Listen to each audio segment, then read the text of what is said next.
Hey, what's up you guys? Paul here. So today I wanted to talk a little bit about link monsters, kind of the state of them, and why I'm not entirely happy with where link monsters have ended up. Now, you're probably thinking, okay, he's just going to complain about, Halky Fibrax or Bird Anaconda or whatever, and how generic they are and how all they do is extend combos. But that's not exactly what it is that I don't like about link monsters. It's a little bit different than that. So I asked that you hear me out, and although I know it's a kind of a complaining negative video, not everybody liked these, don't worry, I do actually have examples of what I think are like solutions to this problem and link monsters being done well. So we'll just hop in with some examples of exactly what I'm talking about. So we'll start with these monsters. Borlode Dragon. You can tell me with these monsters that I'm showing, what they all have in common, what they do, and what they maybe don't do is probably maybe the more important part. So Borlode Dragon, this was one of the earlier Link monsters that kind of allowed you to just finish off games. Very strong, it's 3000 attack, it can get even stronger, can just deal a lot of damage, get rid of multiple monsters if it has to, and it's just an all-around great game-ending card. It is generic, that's not exactly what my complaint with it is though. And yeah, you've probably seen this plenty of times. It's very affordable now, so it's just a common card to see in many extra decks. Also, Apollousa, Bow of the Goddess. This is a Link 4 monster. It can get pretty strong if you are able to use maybe 4 different materials, and it can negate effects. So it's a really common way to end a board of other negates. So this can negate like multiple monsters. Doesn't have a hard once per turn on that, so that's pretty cool. It just gets weaker. And if you pair this with, other negation cards or protection or just strong monsters in general, it can be a real threat. And of course, there's Decode Talker, everybody's favorite. This guy can, pop your opponent's board and also gets really strong. So it sort of replaced Borlode as the premier game ender card. It's a Link 4. So all these are Link 4, so it kind of makes sense that they would all have, pretty powerful effects. But what you might notice is that none of these monsters actually use any link mechanics very much, if at all. So yeah, access code I guess does banish links from your grave in order to pop its cards, but on the field it's not really making any use of its arrows. It doesn't use any linking or co-linking mechanics here. Its link rating itself doesn't really mean a lot. The arrow combination it has, which is actually the same as the Firewall Dragon arrows from long ago, that's traumatizing, don't really mean anything. And same can kind of be said of Apollousa, and same can be said of Borlode Dragon. So, on to our next set of examples, we've got Crystron Halky Fibrax. So, I know that everybody already has contentious feelings towards this card, whether or not it's a problem, whether or not it's okay. My complaints here are just the fact that it doesn't actually really have anything to do with being a Link monster. Now, I'm going to caveat this in a second, so I know what you're probably thinking, but it summons a tuner from your deck, and that's great. It doesn't even have to summon the tuner to a zone it points to. It just summons the tuner, and then it can also kind of make a fast synchro monster in your opponent's turn, like a tuner synchro. And another similar card is Idoled, Two Tails Noble Knights, and Predaplant and Bird Anaconda, which this card's banned, but it's still pretty relevant for this discussion since it's been so strong in just the last year or so. What do these monsters all have in common? They're Link 2s, but they don't do anything that has to do with Link monsters. Again, their arrows don't matter. Co-linking, pointing to monsters, being linked or whatever, none of that really seems to make much of a difference. I guess if we were still playing in Master Rule 4, which is kind of what I was alluding to with Halky Fibrax, these would be good arrows, and so I don't want to be unfair and say that that isn't at least part of their design is having good arrows, because at the time that was highly relevant. But because of the new Master Rule where we can summon our synchros and fusions and stuff wherever we want to, that doesn't really make much difference for these anymore.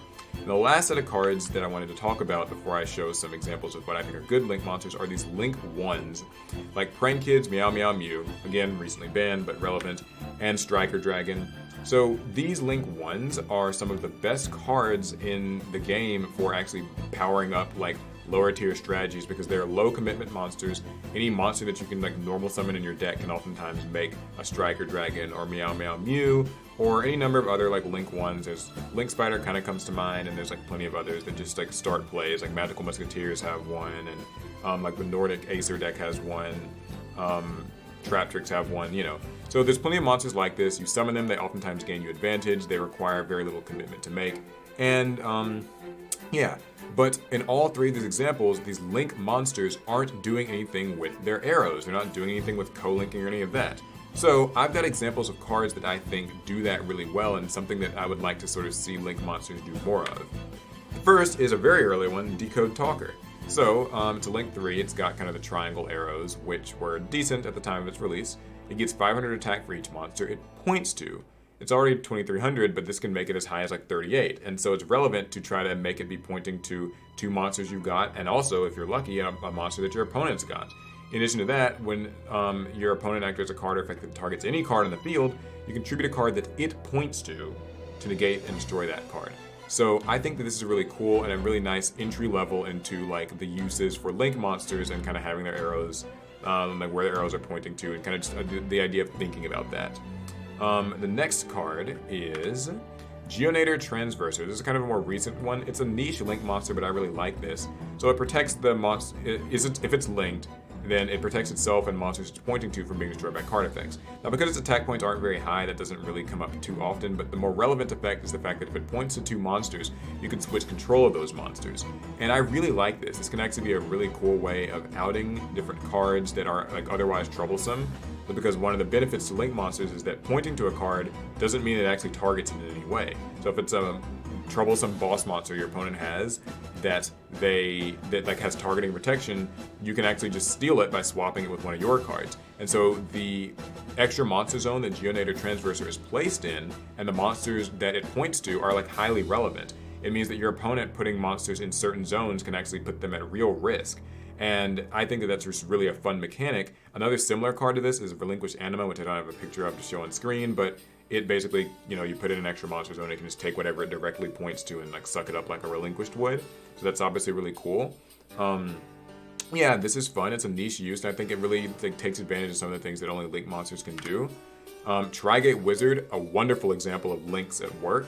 So this card is another older one. It came in like one of the earlier Link structure decks. It gets more effects depending on the number of monsters it's co-linked with. So not just pointing to, you actually have to have this guy surrounded by more Link monsters. And if it's surrounded by like 1 Link monster, then it just kind of gets the whole like double battle damage thing.